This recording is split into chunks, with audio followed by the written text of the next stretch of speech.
Resonance resonance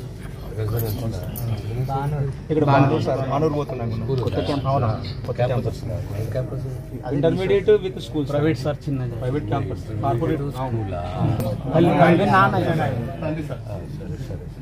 ఇప్పుడు electricity department వాళ్ళు ఏమన్నారు సార్? వాళ్ళు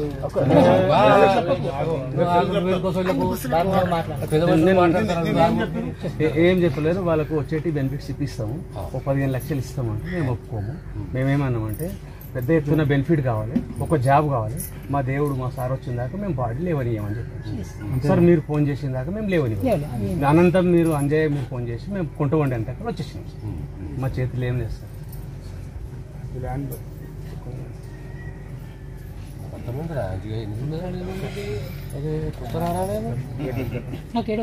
ఆర్థిక సాయం చేద్దాము, సెటిల్ చేద్దాం, అమ్ముకొని ఏదో తిప్పలు పడి సెటిల్ చేస్తాం. ఇది మనం ఇంత ఆర్థికంగా మరి ఏమి ఇచ్చినా మేము నా తరఫున ఇస్తాం. ఇచ్చే డిపాజిట్ తల్లిదండ్రులు చేసేసినట్టు దీనికి ఉద్యోగం